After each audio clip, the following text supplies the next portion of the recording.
নমস্কাৰ এই মুহূৰ্তত আহি পৰিছে আজিৰ কেইবাটাও গুৰুত্বপূৰ্ণ খবৰ। অসমৰ মহিলাসকলে একাউণ্টত চৰকাৰে প্ৰদান কৰিব 1250 টকাকৈ, গোটৰ মহিলা একাউণ্টত সোমাব 10,000 টকা।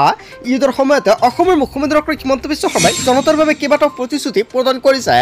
যদি আপোনাৰ ৰেচন কাৰ্ড আছে তেনে ক্ষেত্ৰত আপোনাৰ বাবে ভাল খবৰ আহি পৰিছে। ৰেচন কাৰ্ড থাকিলে জনতাই পাব বহুতো সুবিধা। ৰেচন কাৰ্ড থাকিলে অৰুণোদয় পাব, লগতে লাভ কৰিব আপুনি PMUY চৰকাৰী ঘৰৰ সুবিধা। যদি আপুনি চৰকাৰী ঘৰ পোৱা নাই অতি শীঘ্ৰে কৰ্তব্যহী চৰকাৰী ঘৰৰ বাবে কৰক আপুনি আবেদন।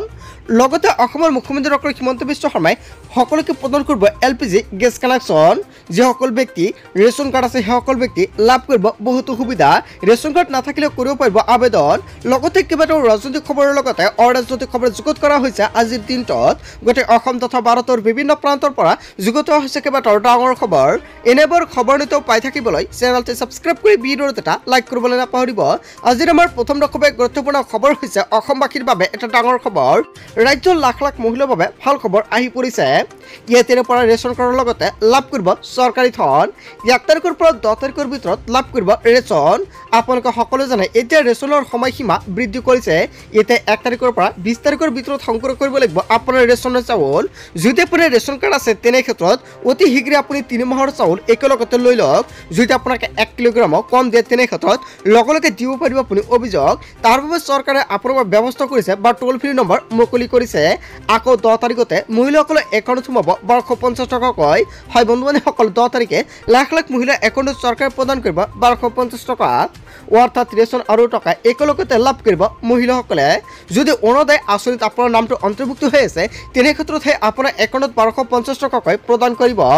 ৰেচন কাৰ্ড থকা প্ৰতিগৰাকী মহিলাই লাভ কৰিব 1250 টকাকৈ। যদি আপোনাৰ ৰেচন কাৰ্ড আছে আপুনি নিশ্চিত যে আপোনাৰ অৰুণোদয় আঁচনিত নামটো অন্তৰ্ভুক্ত হৈ আছে। যদি আপুনি নতুনকৈ ভাবিছে আবেদন কৰিব তেনে ক্ষেত্ৰত কৰিব পাৰিব। যদি কোনো মহিলাৰ অৰুণোদয় তালিকাৰ পৰা নামটো কৰ্তন হৈছে তেনে ক্ষেত্ৰত আপুনি নতুনকৈ কৰিব পাৰিব আবেদন। মুখ্যমন্ত্ৰী ডক্টৰ হিমন্ত বিশ্ব শৰ্মাই জুন মাহতে সকলোকে আবেদন কৰিবলৈ আহ্বান জনাইছে। এতিয়া যোগাযোগ কৰক আপোনাৰ গাঁও সভাত গৈ বা আপোনাৰ গাঁৱত গৈ যিখন জীৱিকা সখী বাইদেউ আছে আপুনি তাৰ লগত যোগাযোগ কৰক, কিয়নো তাকে দিয়া হৈছে সকলো দায়িত্ব অৰুণোদয় আঁচনিত। মহিলাসকলক সকাহ দিয়াৰ বাবে চৰকাৰে বৃহৎ পদক্ষেপ গ্ৰহণ কৰিছে। চাউল টকাৰ উপৰিও দৰিদ্ৰ পৰিয়ালে লাভ কৰিব চৰকাৰী ধন।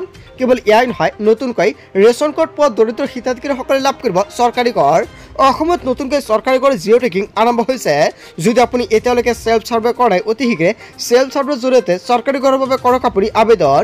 যদি আপুনি নকৰে তেনে ক্ষেত্ৰত কিন্তু আপুনি নাপাব চৰকাৰী ঘৰৰ সুবিধা। মাজত মাত্ৰ কেইটাদিনমান বাকী আছে, তাৰপিছতে বন্ধ হৈ যাব চৰকাৰী ঘৰৰ আবেদন প্ৰক্ৰিয়া। যদি আপুনি চৰকাৰী ঘৰ পোৱা নাই তেনে ক্ষেত্ৰত আপোনাৰ বাবে সোণোৱালী সুযোগ। নতুনকৈ 7 লাখ লোকে লাভ কৰিব বিনামূলীয়া চৰকাৰী ঘৰ। মুখ্যমন্ত্ৰী আৱাস যোজনাৰ অধীনত লাভ কৰিব এইসমূহ চৰকাৰী ঘৰৰ সুবিধা। শীঘ্ৰে সাজু কৰক আপোনাৰ যাৱতীয় নথিপত্ৰ। ৰাজ্যৰ লাখ লাখ মহিলাৰ বাবে অৱশেষত আহি পৰিছে এটা ভাল খবৰ। এইকেইটা আঁচনিৰ ভিতৰত আপুনি কোনটো আঁচনি পোৱা নাই বা কোনটো আঁচনিৰ বাবে ক'ত গৈ আপোনাৰ যোগাযোগ কৰিব লাগিব, লগতে কি কি নথিপত্ৰ লাগিব, নিশ্চয় যদি আপোনালোকৰ ভিডিঅ' লাগে কমেণ্ট কৰি জনাই দিব, নেক্সট ভিডিঅ'ত জনাই দিম। বন্ধু বান্ধৱীসকল, গোটেই অসম তথা ভাৰতৰ বিভিন্ন প্ৰান্তৰ পৰা যুগুত হৈছে কেইবাটাও ডাঙৰ খবৰ। এনেবোৰ খবৰ নিতৌ পাই থাকিবলৈ চেনেলটো ছাবস্ক্ৰাইব কৰি ভিডিঅ'ত এটা লাইক কৰিবলৈ নাপাহৰিব। চ' থেংক ইউ ফৰ ৱাচিং ফুল ভিডিঅ'।